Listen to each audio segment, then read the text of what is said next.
Cher Président Wafonet, chers membres de la Commission, cette étude est le fruit d'une longue réflexion sur le départ intempestif des enseignants d'une école à une autre, voire le départ éternel de l'enseignement vers d'autres professions. Au regard de la paupérisation du tissu social et l'épineux problème de la qualité d'enseignement-apprentissage, le départ intempestif des enseignants d'une école à une autre, phénomène éducatif notoire avec les effets négatifs sur le fonctionnement des écoles et leur rendement, témoignant sans embâche le vagabondage professionnel, contribue sans doute à la baisse du niveau de qualité de l'enseignement et laisse les apprenants à la merci de tous. Il a été réfléchi que les questions de mobilité des enseignants soient scientifiquement étudiées. Ainsi, l'étude a identifié les facteurs explicatifs de la mobilité du personnel enseignant dans les écoles privées de la sous-province éducationnelle de Sélémbao. Une analyse abyssale sur l'ampleur de la mobilité a été décryptée, ses effets induits ont été testés et les défis à relever en ont été identifiés. Monsieur le Président, chers membres de la Commission, l'étude est structurée en deux grandes parties comprenant chacune deux chapitres. Il s'agit de la partie théorique et de la partie pratique. La partie théorique devrait baliser les chemins par l'élucidation des concepts visuels et orienter les réflexions vers la construction d'un modèle théorique de l'étude. Des chapitres ressortent alors de cette première partie, à savoir le cadre notionnel et théorique de l'étude, ainsi que le deuxième chapitre qui étaye la situation de la mobilité du personnel enseignant à travers l'échiquier mondial, continental, provincial, voire local. La partie pratique, quant à elle, comprend aussi deux chapitres, le troisième et le quatrième chapitre. Le troisième chapitre dégage les repères méthodologiques de l'étude et le quatrième chapitre présente et discute les résultats. Pour atteindre avec force les objectifs, l'étude a résumé sa question problème en ces termes. Qu'est-ce qui explique la mobilité du personnel enseignant dans les écoles privées de la sous-province éducationnelle de Sélémbao 2? De manière spécifique, l'étude a soulevé les questions subsidiaires suivantes. Quelle est l'ampleur de la mobilité des enseignants dans ces écoles privées? Quels sont les effets de la mobilité des enseignants dans ces écoles privées? Quels sont les défis menaçant la stabilité du personnel enseignant dans ces écoles? La mobilité du personnel enseignant dans ces écoles privées dépend-elle de leurs caractéristiques socio-professionnelles? Face à ces questions, nous avons formulé l'hypothèse principale de la manière suivante comme fil d'Ariane. La mobilité du personnel enseignant dans les écoles privées de la sous-province éducationnelle de Sélémbao doit être occasionnée par plusieurs déterminants.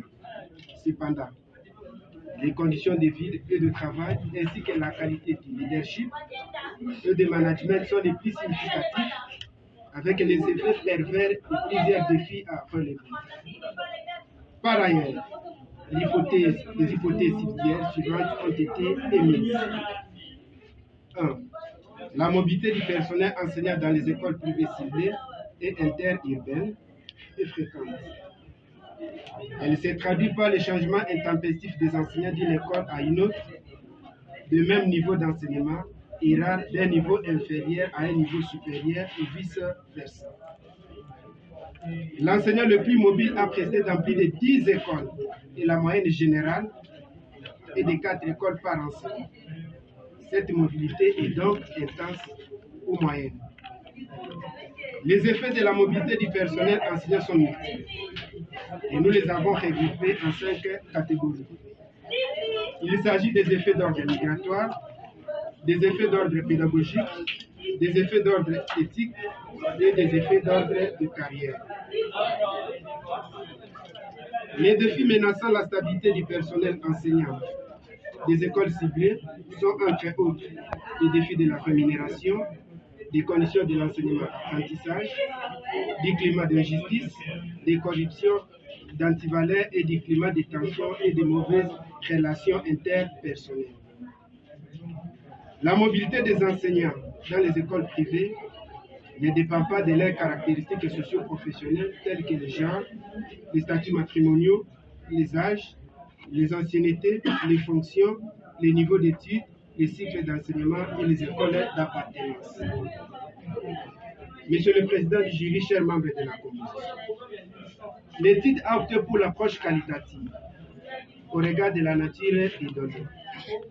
Pour collecter alors la masse de données susceptibles à vérifier les hypothèses, une enquête par questionnaire a été réalisée auprès d'un échantillon stratifié pondéré de 306 enseignants issus de 123 écoles privées des différents cycles d'enseignement. Comme strat, la stratification a été alors à deux niveaux, à savoir au niveau des écoles et au niveau du personnel.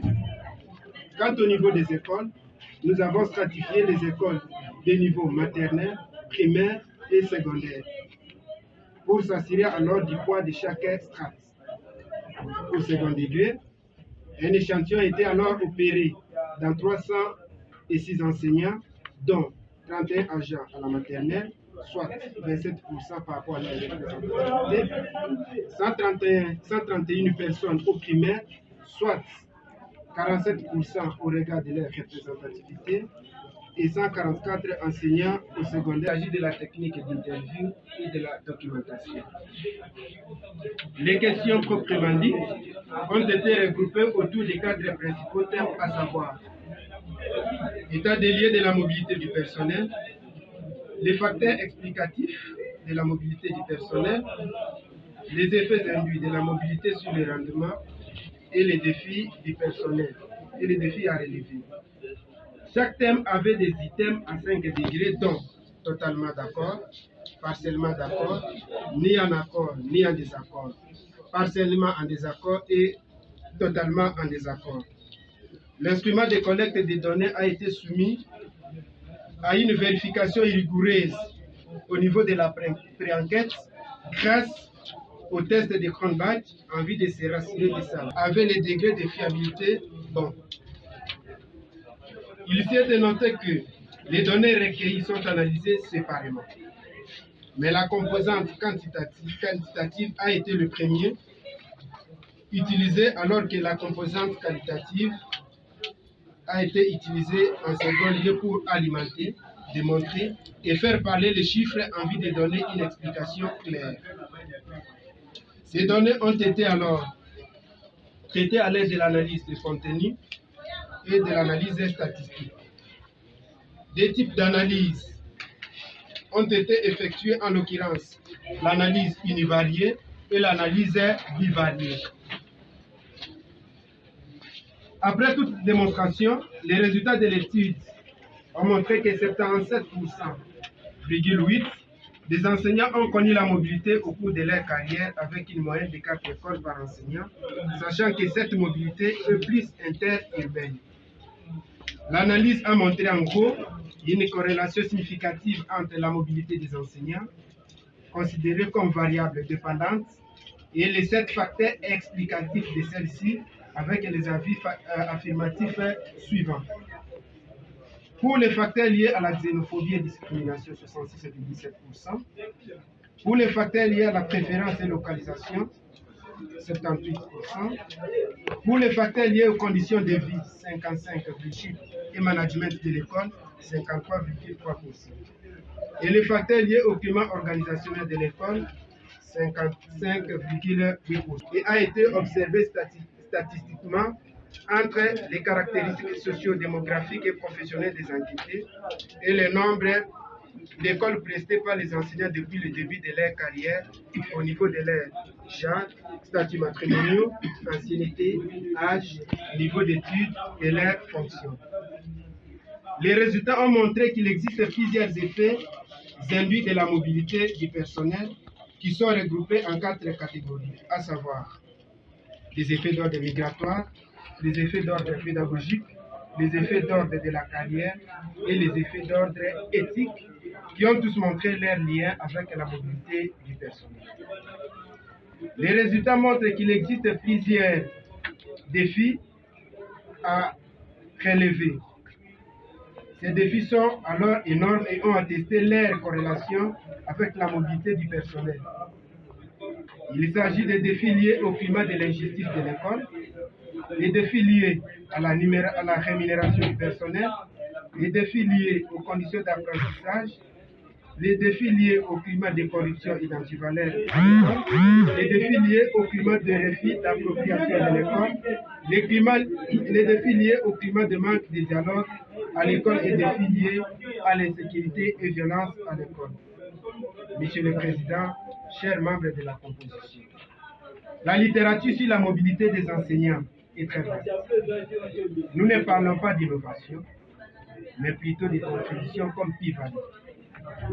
En effet, une discussion avec certaines études antérieures a été alors réalisée et nous avons observé que ces résultats corroborent avec les travaux de Smith et Géniaux sur les déterminants, bien que les éléments en interne de ces facteurs ne soient pas totalement les mêmes.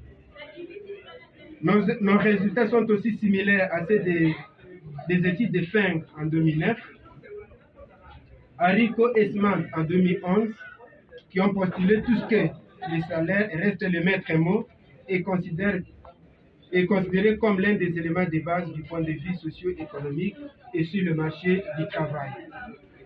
Razouk en 2005 opine que la politique de rémunération a pour objectif principal de garder et de fidéliser la main-d'œuvre. Par rapport aux facteurs liés à la qualité du leadership et management de l'école, les recherches de l'OCDE en 2005 sont similaires lorsqu'elles montrent que la direction des écoles joue un rôle important dans la rétention des enseignants. S'agissant de la FLAIR, plusieurs études ont été aussi réalisées. Nous avions piqué celle de l'OCDE en 2005 et Schott en 2011. Ils ont postulé que la mobilité est plus dans les villes et surtout dans les zones défavorisées.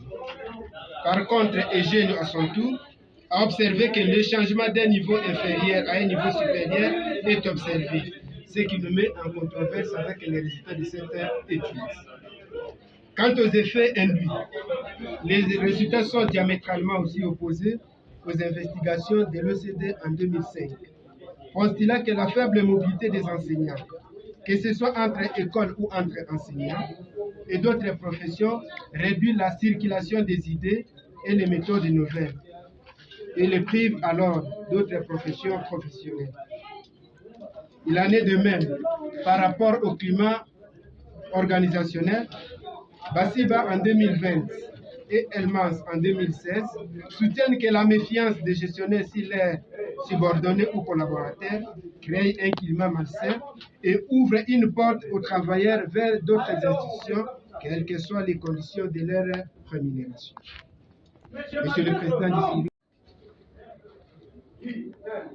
l'étude a exploité les théories qui nous ont permis de construire un modèle théorique comportant 4 composantes de la mobilité du personnel, à savoir les caractéristiques, les facteurs, les défis, les effets induits dans le contexte des écoles privées en terre congolaise. Monsieur le Président, chers membres de la composition, l'identification des raisons de la mobilité des enseignants et ses effets induits, passant par son ampleur, est un grand défi à relever. Pour y arriver, plusieurs efforts ont été consentis et certaines contraintes en ont émaillé le travail. Sur ce, il y a lieu de signaler quelques limites que nous proposons pour les recherches futures, parmi lesquelles la ville-province de Kinshasa couvre plusieurs écoles. Mais les informations de l'étude sont ici des écoles d'une seule sous-province éducationnelle. Il faut d'épingler que les régions avancées par les répondants peuvent varier selon les différentes provinces ou sous-provinces éducationnelles, ce qui empêche toute la possibilité de la généralisation et conclusion du résultat. Il y a lieu aussi de signaler que les données exploitées ont été limitées par l'empressement du temps, des investigations alors que nous aurions pu faire mieux. Par exemple, considérer une province éducationnelle ou plus au regard de l'ampleur du phénomène. Et cela s'ajoute le manque d'ouverture de certains répondants et sceptisme craignant que les enquêtes les exposaient et les mettaient mal à l'aise au risque de perdre le boulot malgré les consignes de l'étude. Cher Président, distingués membres du jury, au regard de certaines limites et difficultés rencontrées, après une analyse abyssale des conclusions de l'étude, il est judicieux de postuler pour quelques pistes de solutions, quelques pistes de recherche futures, en vue d'exciter les chercheurs à piocher dans les aspects non ciblés par l'étude. Et les chercheurs intéressés à exploiter les thèmes sur la mobilité des enseignants utilisent un échantillon plus large que le nôtre. Nous avons également suggéré la réalisation d'une étude longitudinale et transversale sur la mobilité interne et externe, quantifier les enseignants qui ont abandonné l'enseignement, et une étude dans ce genre pourrait aider le gouvernement dans l'élaboration de sa politique économique appliquée à l'éducation pour favoriser efficacement le rapprochement des droits et des devoirs des employés des différentes institutions scolaires privées ou publiques. Les résultats de l'étude ont été confirmés sans embâche, mais une hypothèse a été à moitié infirmée, c'est-à-dire la dernière hypothèse sur les caractéristiques socio-professionnelles par rapport à l'âge, au genre et statut matrimonial. Face aux facteurs de la mobilité et défis de la mobilité du personnel enseignant, l'étude propose quelques recommandations suivantes au pouvoir organisateur. Constituer des réserves d'enseignants de remplacement pour bien assurer le marché du travail et de coopération en matière de recrutement d'enseignants avec des institutions privées. Créer des sites internet ou établir des réseaux d'agences pour centraliser l'information, coordonner et favoriser les activités de recrutement. Mettre en place les outils destinés à suivre et à prévoir l'offre et la demande d'enseignants. Subventionner les écoles privées pour un bon rayonnement et qualité de l'enseignement. Retirer des arrêtés aux écoles qui maltraitent les enseignants et qui sont en conflit avec la loi. Aux promoteurs et gestionnaires des établissements scolaires. Laisser les chefs d'établissement recruter les enseignants selon la méritocratie pour éviter de bâcler les recrutements et engagements. Arrêter la boulimie financière, aux promoteurs bien entendu. Respecter les lois et les textes réglementant l'enseignement en RDC. Assurer davantage de soutien aux enseignants de l'école. Toujours aux promoteurs et gestionnaires d'école. Améliorer les conditions de vie de leurs travailleurs. Diversifier les critères de sélection des enseignants et rendre obligatoire une période probatoire. Combattre la discrimination de tout genre et sous toutes ses formes. Rémunérer équitablement le personnel avec un salaire puissant. Éviter pendant les temps de paie les frais de retenue inutiles ou les 10%. Utiliser une communication efficace avec transparence dans la gestion de l'établissement participatif et utiliser de bons styles de leadership. Éviter des pressions pédagogiques sur le dos des enseignants. Utiliser les stratégies pour fidéliser son personnel par de primes et avantages sociaux. Le monnayage des postes et les abus de confiance. C'est que l'on voudra que l'on fasse de vous. Éviter les groupuscules qui déstabilisent les écoles et mettent en péril l'instruction des élèves de la composition. Chers collègues, chères assistances, toutes les hypothèses émises sans embâche confirmées, à l'exception d'une hypothèse qui a été à 75% confirmée. À travers ces propos, nous avons dit. Merci.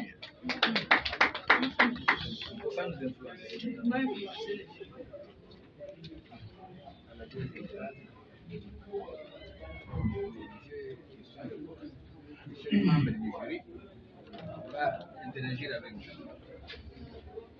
en ayant au moins 10 minutes. Je m'adresse à la parole au secrétaire du jury. Merci, cher président, pour la parole. Je lis avec beaucoup de plaisir le travail d'initiative. Un sujet très intéressant. Dans l'échange avec le président, je m'en vais d'abord le féliciter pour la qualité de l'ensemble de son travail et particulièrement pour son style de rédaction qui offre l'avantage de la clarté, facilitant la lecture ainsi que la bonne compréhension du texte. Le problème de son travail est bien transformé en question principale de justice, très claire, précise, concise et en cohérence surtout avec les hypothèses formulées. L'impétrant a fait preuve d'une grande maîtrise de son objet d'étude et défend une étude bien structurée qui, par l'analyse rigoureuse des données, apporte des réponses aux questionnements du parti. Avant de passer aux questions, je veux seulement dire ceci aux candidats, à l'impétrant. Dans une recherche scientifique, il faut uniformiser les textes. Vous voyez, pour certains auteurs cités dans le travail, vous avez mis l'auteur, l'année de publication et page. Et pour certains, vous n'avez pas mis. Un travail scientifique exige plutôt uniformiser. Si vous avez opté pour mettre les pages, il faut les faire du début à la fin. Et il ne faut pas laisser d'autres ouvrages ou d'autres auteurs sans. Et puis, quand je jette un coup d'œil ou j'ai jeté un coup d'œil aux références bibliographiques, c'est comme un professeur l'a dit dans cette salle il y ait un titre commun. Référence bibliographique. Mais puis, il faut mettre aussi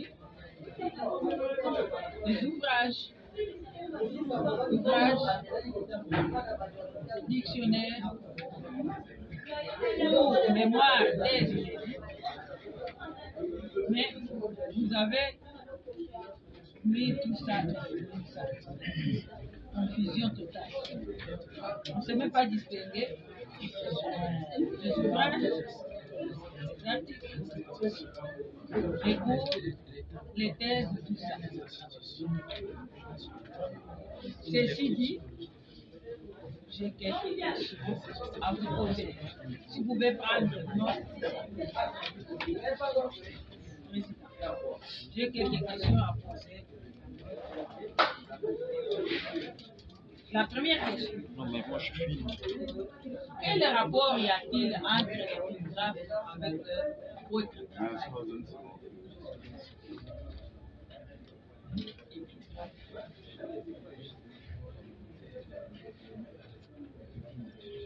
Deuxième question. Comment avez-vous fait pour récolter les données de votre écriture? Troisième question.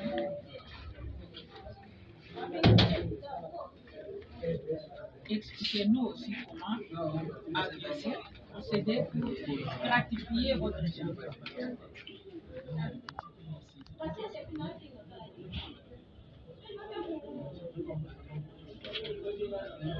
Et la question suivante.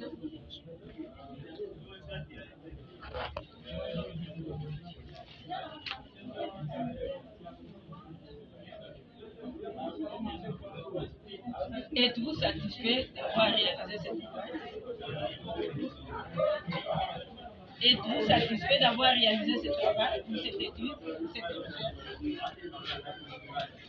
Et sur l'échelle de 10, combien vous pouvez donner? Président. Les jeunes, vous avez suivi le même intervenant. Il vous pose des questions. Essayez de répondre de manière très concise. Vous avez la parole. Merci, Président. D'abord, la question Merci, estimé professeur, pour vos différentes observations. Et nous prenons acte et nous allons en tenir compte si jamais vous nous laissez l'espace d'aller vers notre cible. Si nous atteignons notre cible, nous allons nous en servir. 5 questions ont été posées. La première, c'est le rapport de l'épigraphe avec le travail. L'épigraphe de Jean Diobo Ondele Monicamon de Bodio est clair. Les êtres ont la mobilité et la durée éphémère des vagues à la recherche de là où coule du miel et de l'eau. C'est les choses qui leur ont servi de témoins sont comme la mer qui reste immuable.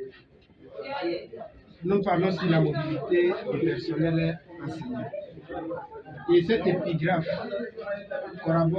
corrobore avec notre thème de recherche, étant donné qu'il parle de la mobilité.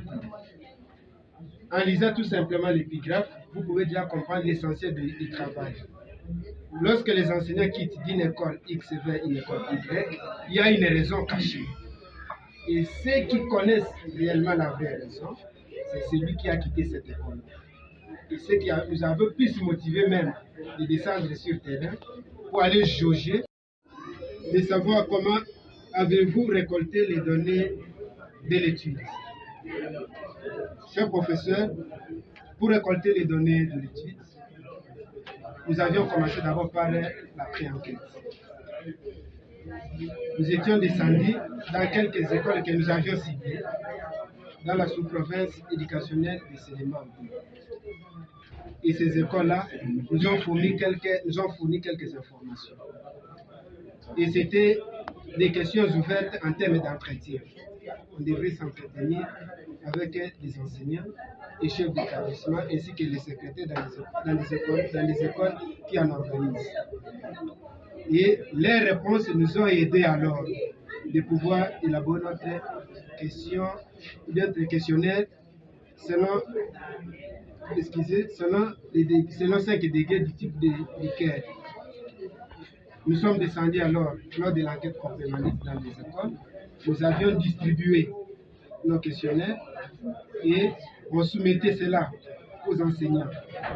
On leur donnait des consignes. Là où il y avait des zones d'ombre, ils nous posaient des questions, on répondait. Certains répondaient sur place et ils nous remettaient les protocoles. Par conséquent, par rapport à la disposition de certains des autres, il est resté avec les questionnaires et on pouvait repasser 1-2 jours selon le rendez-vous fixé pour aller récupérer les protocoles. Lorsque nous avions fini, on a rassemblé maintenant les différents protocoles et nous avons procédé au déploiement. La troisième question, par rapport à la stratification. Comment avions-nous procédé pour stratifier notre échantillon? Nous l'avions dit tantôt, notre échantillon est pondéré et aléatoire pondéré. Nous sommes descendus d'abord à la sous-province éducationnelle de Sénégal, en contact avec le sous-province, les secrétaires et les chargés de planification. Nous avions eu des listes qu'ils appellent les tableaux synoptiques. Sur base de ces tableaux-là synoptiques, nous avons trouvé qu'il y avait plusieurs écoles. Il y avait plusieurs écoles, plus ou moins 123, et on devrait chercher maintenant comment les pondérer, parce qu'on ne devait pas entrer dans toutes les écoles. C'était dans les 1900 quelque chose d'écoles. Là, nous étions limités pour descendre partout.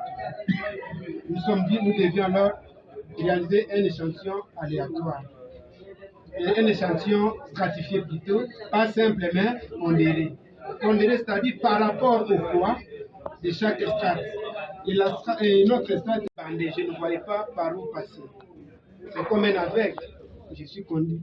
Je ne sais pas encore là où je vais. Dire de la satisfaction à ce stade serait pour moi prématuré. Et donc, il faut aussi de jeter l'opprobre sur les confins du savoir scientifique qui sont en face de nous. Je pense que la satisfaction ou la non-satisfaction sera alors lorsque les membres se réuniront en huis clos et le mot qui sera prononcé par le président, c'est celui qui va leur témoigner le degré de satisfaction de l'invité. Sur l'échelle, c'est la dernière question, sur l'échelle des 10 points, comment vous comptez? J'ai bien compris, il y a aussi l'échelle des 10 points. Comme j'ai parlé aussi des degrés, des liqueurs qui étaient à 5 degrés, ici on m'amène à 10. Sur 10, quelque part aussi, il y a l'orgueil scientifique. L'orgueil scientifique aussi, bien que je suis devant mes maîtres, je m'incline bien entendu, mais dans l'orgueil scientifique aussi m'oblige, cher professeur, de vous dire que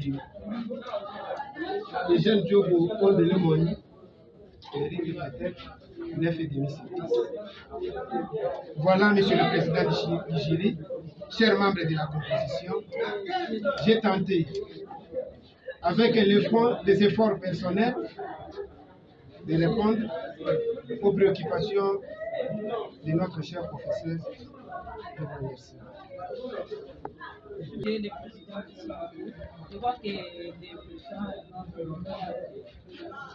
maintenant, comme vous comptez 9 sur 10, alors 9,5. Alors, dans le cadre de l'auto-évaluation, qu'est-ce que vous reprochez à cette étude? Quelles sont les faiblesses?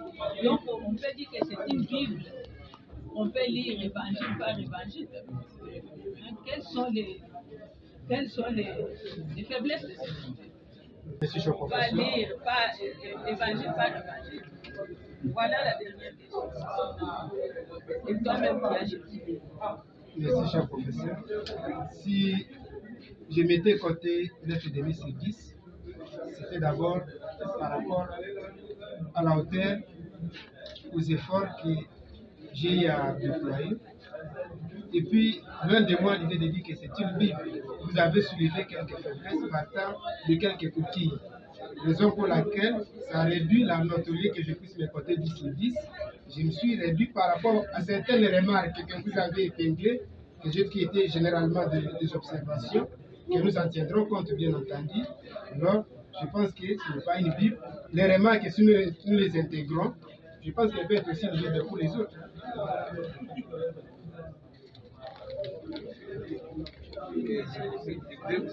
La Bible, c'est un très mauvais livre. La Bible, ce n'est pas écrit par une personne, c'est écrit par plusieurs personnes. Déjà, même avec des contradictions. Maintenant, c'est bon. Aussi aller le travail avec l'intérêt.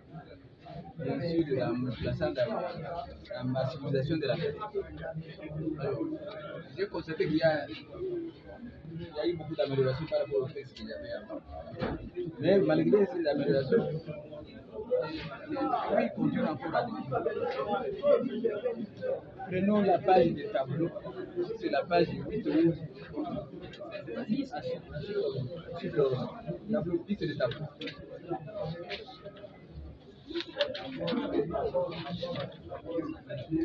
Normalement, il a fallu mettre, je vois, tableau numéro 2, 1, mobilité, je vois des chiffres.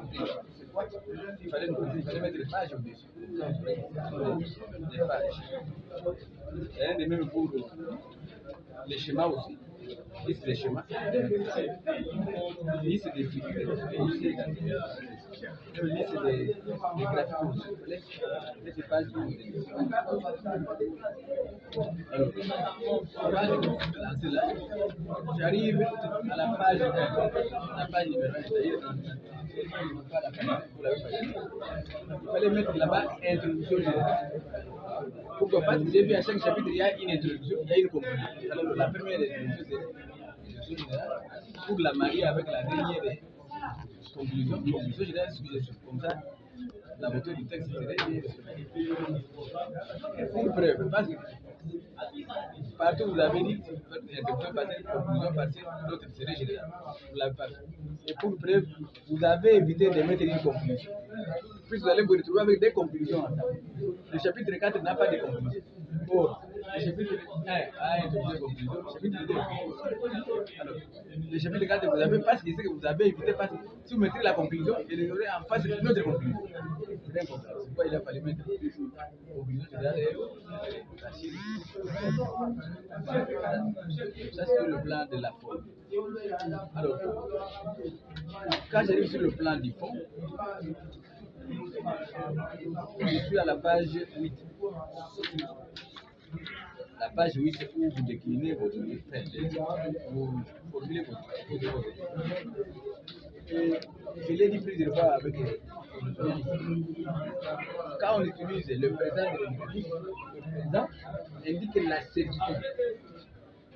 On confirme les choses. Or, le langage des hypothèses irait mieux, soit vous les mettez à conditionnel, puisque le conditionnel introduit un doute. Il doit pousser déjà à chercher. Mais si vous avez déjà affirmé, ça ne sert à rien de continuer. Soit si vous voulez que ce soit à l'indicatif, mais utilisez des verbes qui vont introduire un doute. Nous supposons. Il est possible. C'est peut-être par hasard, quand vous utilisez ce terme-là, vous pouvez mettre et introduire les doutes. Sinon, la meilleure forme, c'était les conditionnels. J'arrive maintenant au niveau de résultat. Parce que j'ai des éléments. Il y a plusieurs tableaux que j'ai vus ici. D'autres tableaux, vous avez noté en continu. D'autres, il y a A, B, C, jusqu'à même J. C'est plus compliqué. Vous ne pouvez pas mettre seulement tout en forme continue. C'est plus potable pour lui. Alors, nous sommes à la page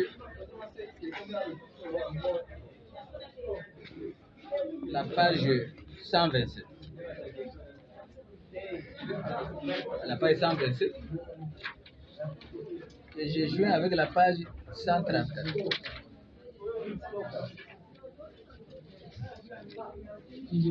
On parlait qu'il y a quelque part il y a inflation, quelque part aussi il y a déflation. Alors, qu'est-ce que signifie déflation? Qu'est-ce que signifie aussi inflation?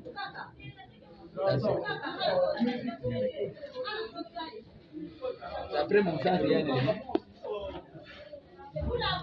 C'est au niveau de l'analyse des contenus. Quand on fait l'analyse des contenus, il y a plusieurs méthodes. Il y a la première méthode, on voit seulement les contenus. La deuxième, on peut voir les déterminants du contenu. Et la troisième, on peut voir les effets du contenu. Alors, une étude peut prendre les comptes. Alors, ici, quand vous parlez de l'inflation, c'est que vous êtes parti avec la première méthode. Vous voyez le contenu lui-même.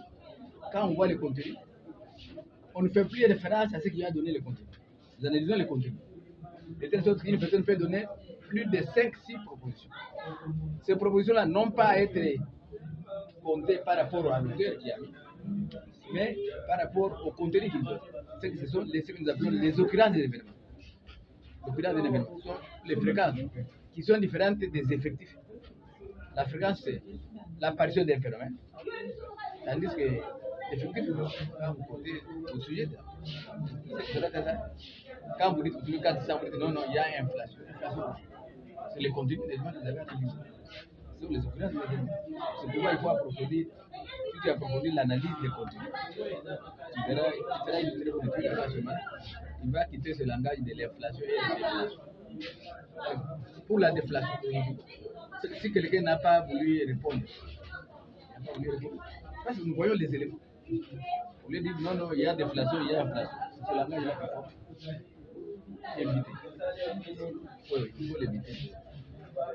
Le reste, non, ça va être un très bon travail. Malheureusement, on vous a fait faire le travail qui s'approche de la Terre par le volume. Il fallait... Alors, je ne sais pas maintenant ce que vous allez faire à la Terre.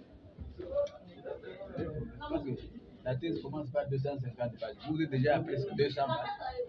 Je ne sais pas comment ça va se passer. Oui.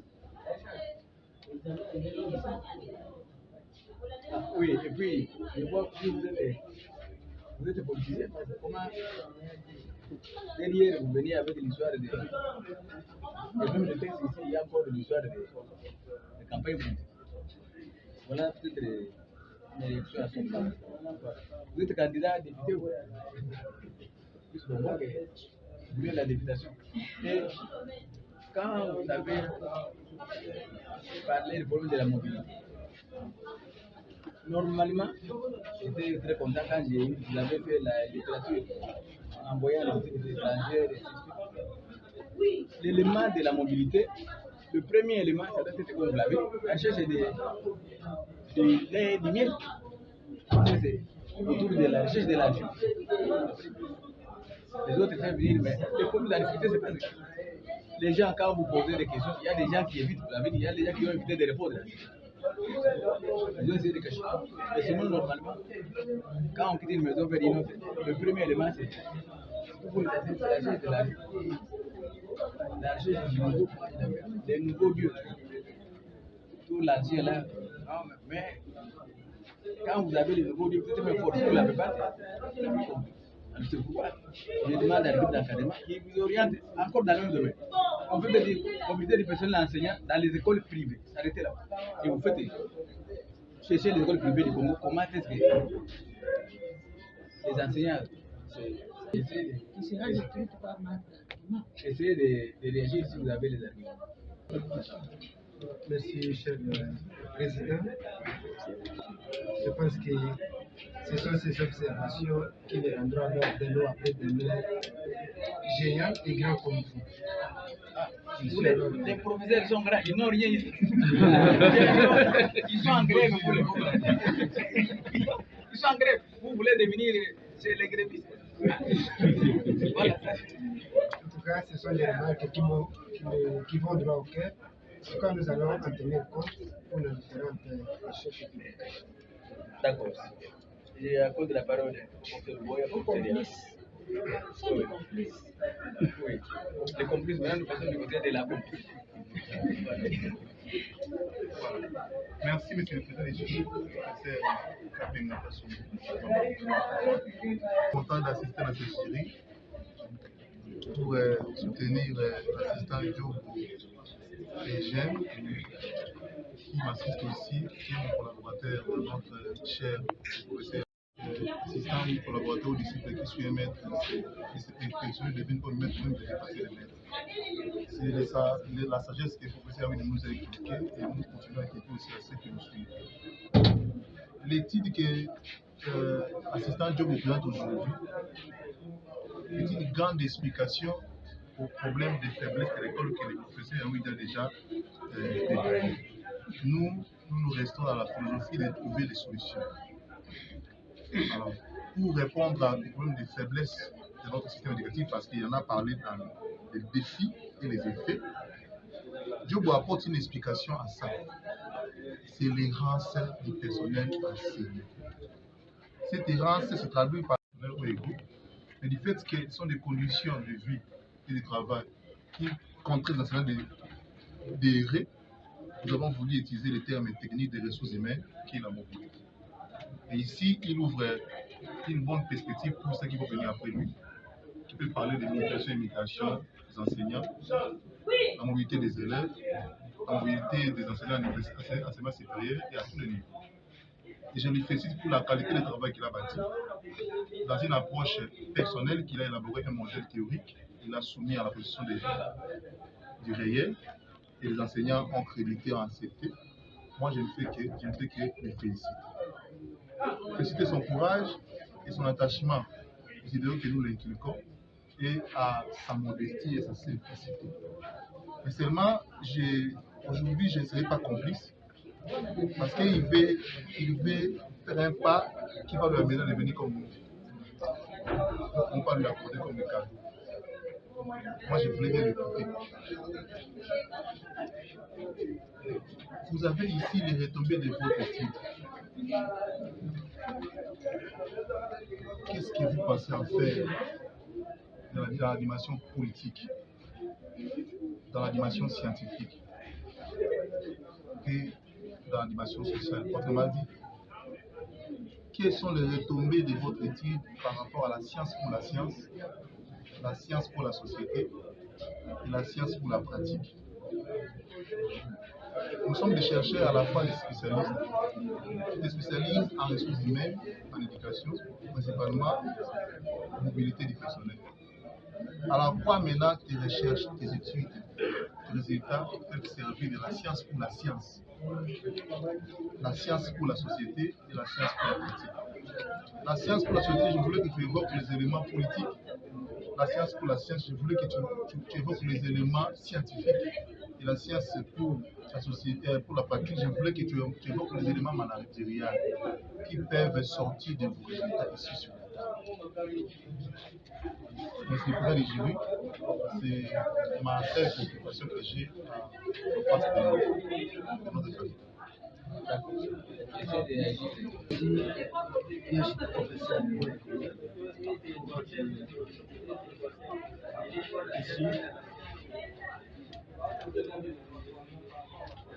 Quelles sont les retombées de l'étude par rapport à la science, par rapport à la société et par rapport à la pratique?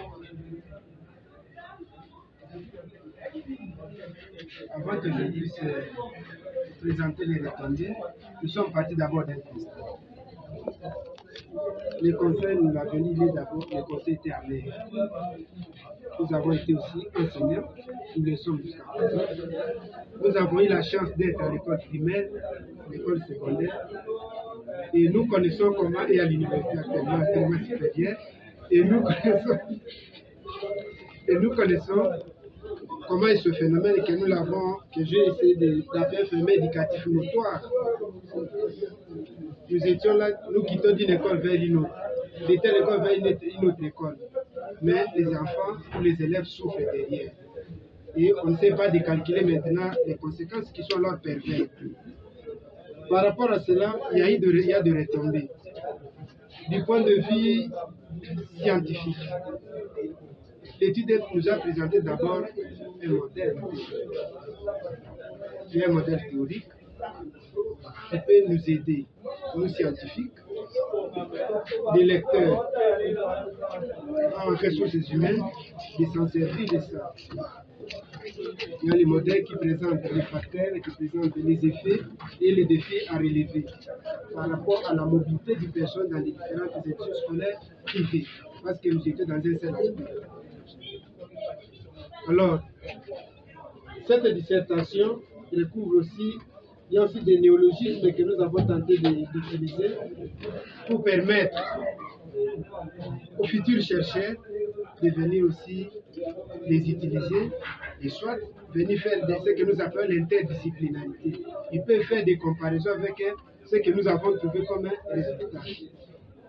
Nous étions dans les bons ou nous n'étions pas dans les bons. Qu'est-ce qui avait empêché? C'est peut-être avec le temps, il y aura au moins des améliorations, soit ça sera constant. Les retombées par rapport à la société. Vous savez, nous l'avons dit, c'est d'abord au-delà de tout, la mobilité est un phénomène aussi qui est naturel. Limiter ou dire mettre stop, mettre fin à ça, c'est pratiquement impossible, mais on peut néanmoins les minimiser.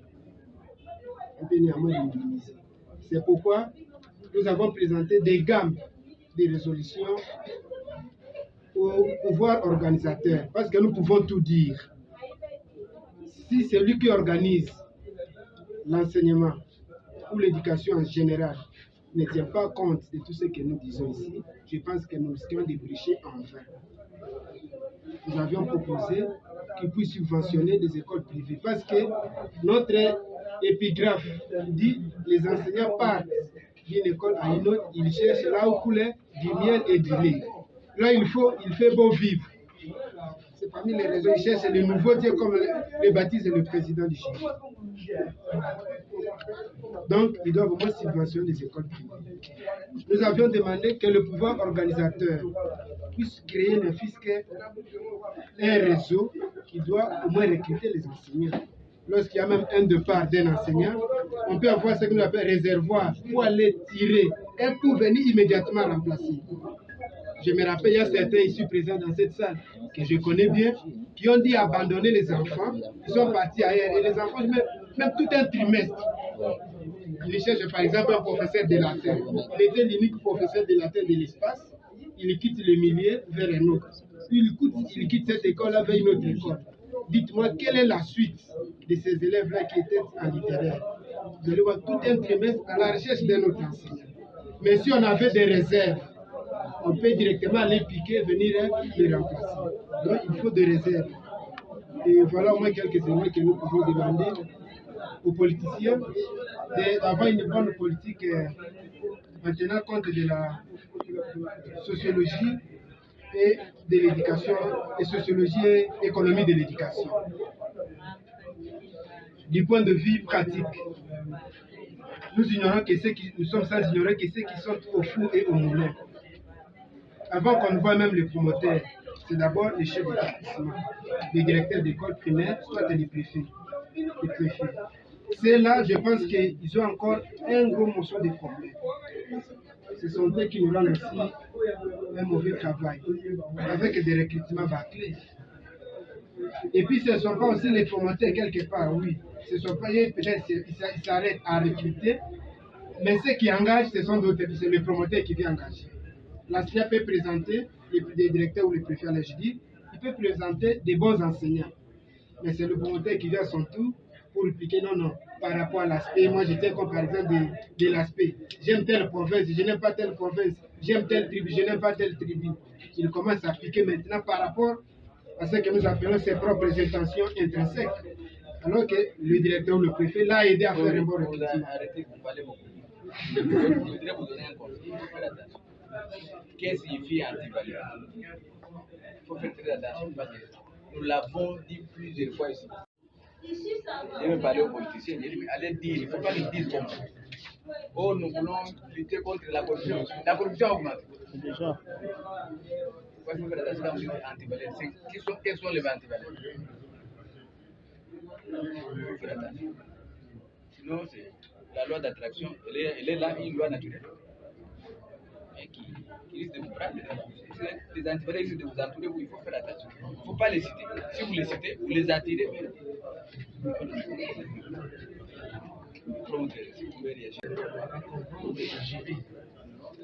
Monsieur Diogo a invité son épouse, certainement ses enfants, pour qu'il l'écoute.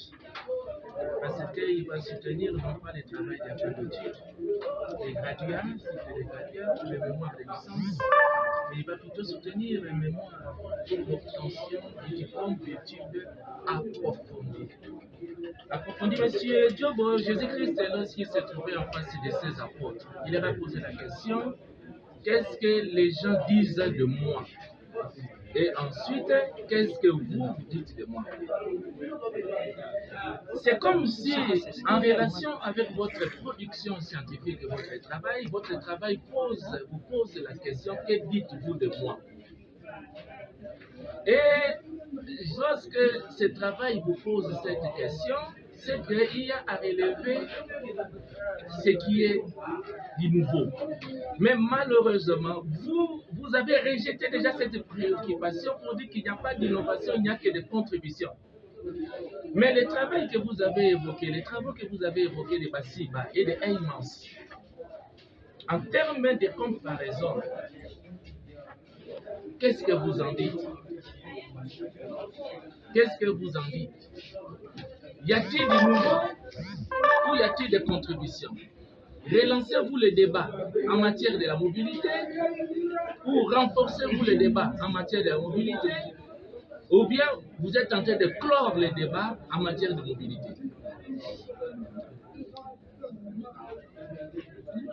Monsieur Diogo, nous sommes à la faculté de psychologie et sciences de l'éducation.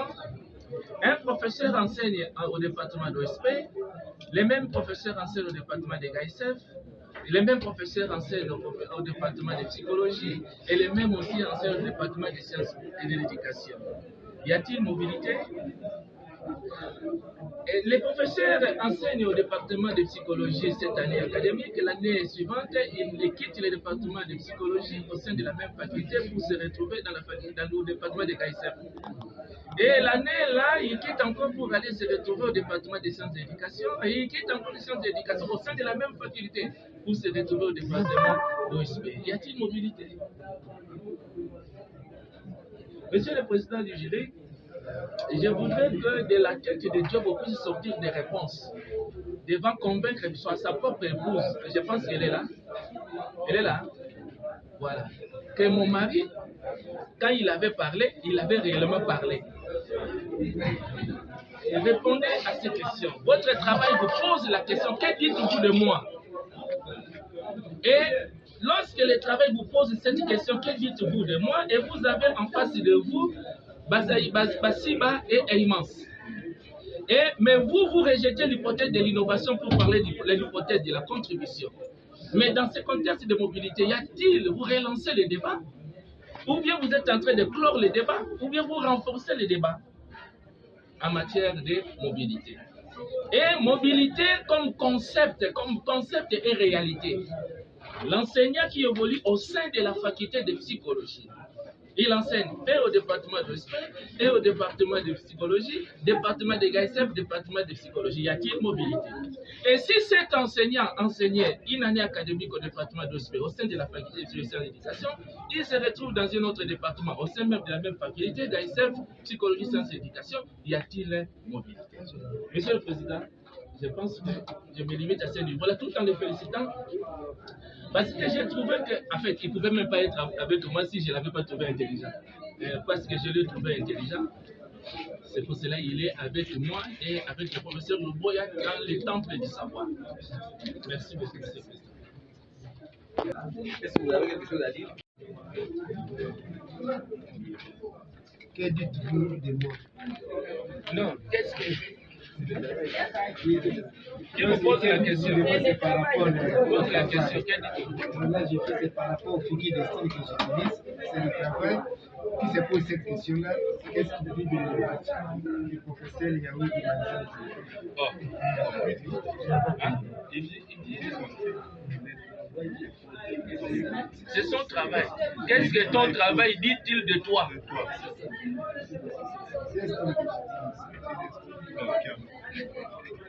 Alors, Si c'est difficile pour laisser. le travail, j'avais dit tantôt, ce n'est pas forcément d'innovation parce que les concepts de mobilité existent. Nous l'avons compris. Il va quitter de sa faculté et lorsqu'il est appelé ailleurs, il est engagé, le conseil d'abord engagé à la faculté selon la compréhension. Maintenant, c'est la faculté qui va lui proposer une charge horaire selon les différents départements. Avec cela, je pense que jusqu'à le professeur, et toujours puisqu'il est, c'est la faculté qui lui a donné la charge horaire. Moi, je ne pense pas que j'ai parlé de la mobilité. J'ai parlé de la mobilité. Si par exemple, il était à la faculté de psychologie, et demain il a une charge horaire par exemple en sciences, il dit même année, voit qu'il y a un mouvement à l'intérieur de l'institution, par exemple de l'UPN. C'est la mobilité qui est interne, que je peux même appeler intra-institutionnelle. C'est la mobilité intra-institutionnelle à l'intérieur de l'institution, où on peut tout de même changement par exemple des postes. Vous étiez hier par exemple. Non, je ne parle pas de poste. Les postes, oui. Vous étiez en train de prester dans tel ou tel département, je ne dois pas parler de la mobilité. N'oubliez pas que ce sont les écoles privées dirigées par un coordonnateur. Je faisais allusion à l'université. Non, nous sommes dans des écoles privées, Pour les avec écoles. un coordonnateur. Et nous sommes aussi au niveau de la faculté, avec un doyen de la faculté. Si je suis dans une institution, groupe scolaire Banza, il y a par exemple Banza 1, Banza 2, Banza 3, Banza 4. Ou par exemple, vous avez le groupe scolaire et la bois ou Ondelemoni par exemple. Avec tout cela, j'ai par exemple Ondelemoni 1, Ondelemoni 2, Ondelemoni 3. J'ai un directeur qui quitte de Ondelemoni 1 vers Ondelemoni 2. Il y a eu un mouvement. Parce que la mobilité, c'est tout mouvement qui est observé, soit en interne ou à l'externe. Ça peut être à l'intérieur de l'institution elle-même. Tout comme vous pouvez quitter votre institution vers une autre institution. Ou carrément, vous pouvez abandonner l'enseignement vers une autre profession. Il s'agit de la mobilité. J'avais évoqué ce cas-là. Voilà un peu, monsieur le professeur. C'est quel type de mobilité? Mais ça, c'est quel type de Lorsque mobilité? vous naviguez dans le même école. Non, j'ai parlé, lorsque vous êtes dans la même boîte, là nous sommes dans la mobilité interne. Oui, quel type de mobilité? Alors, non, mobilité, dans la même boîte. Dans la même boîte. J'ai par exemple Diobo 1 vers Diobo 2. Là, il s'agit de la mobilité intrascolaire. J'ai quitté Diobo 1 vers Banza. Toujours dans les par exemple, dans une même sous-province éducationnelle. Je suis dans la mobilité maintenant interscolaire. J'ai quitté telle catégorie d'école vers une autre catégorie. Peut-être ils ont des politiques différentes. Donc, tu as forgé un concept, lequel? Des concepts, lesquels? J'essaie d'insérer la mobilité intrascolaire et la mobilité interscolaire. Donc, tu as relancé les débats. Et le débat est à relancer. Il y a un point de vue. Ok, c'est fini.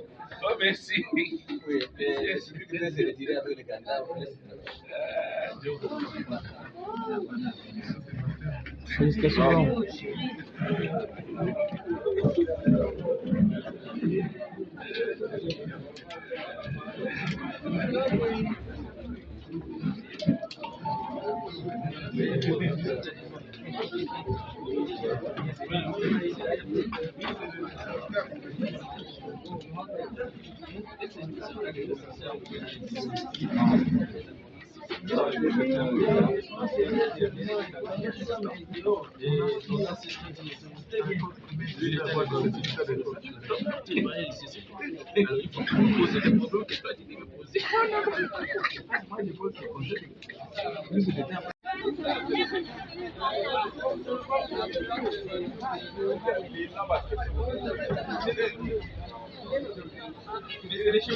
Déjà.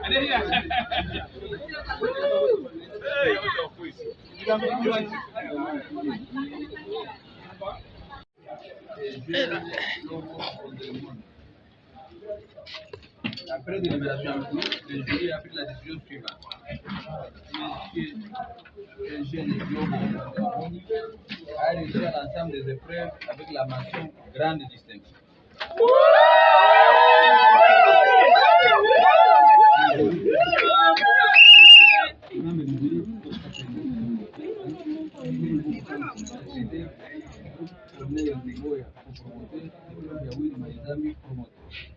Merci.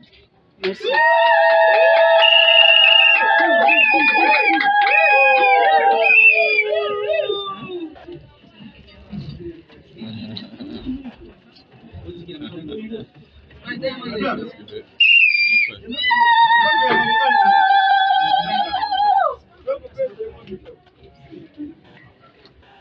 La tête bien faite. La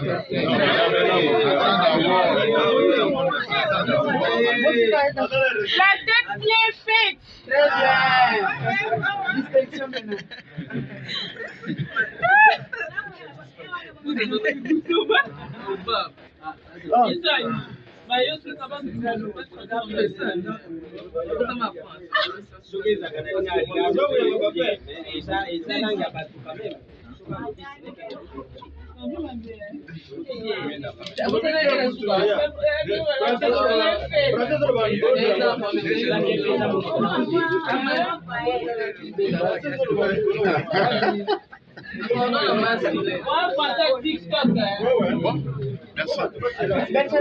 On n'a pas pris de photos. Des photos à l'extérieur.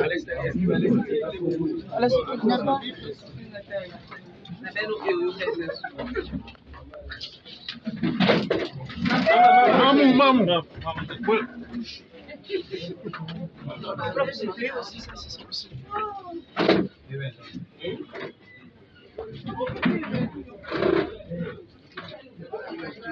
Madame, vous va continuer.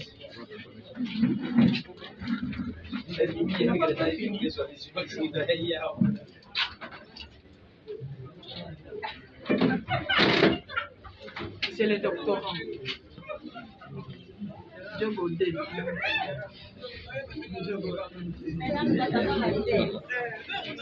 Merci.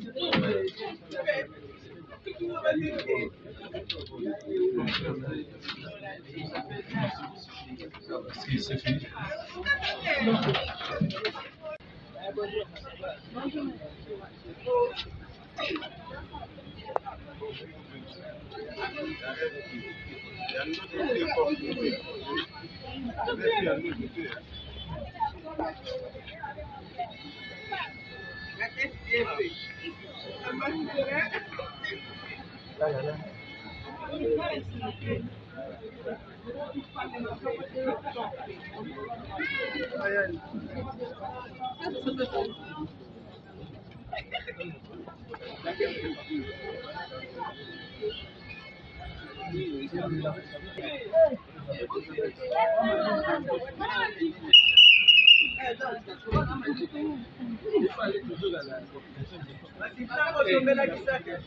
Nazo comprendre.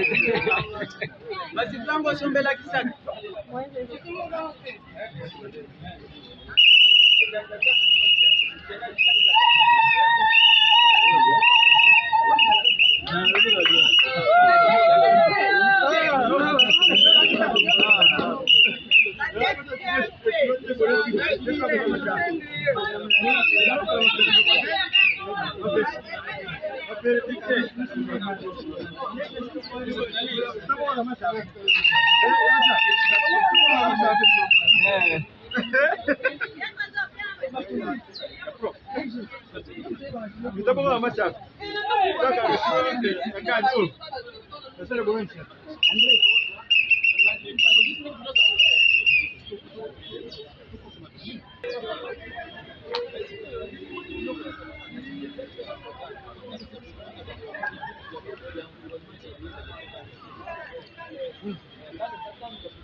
A dit à sa famille, oh non, mon mari va soutenir.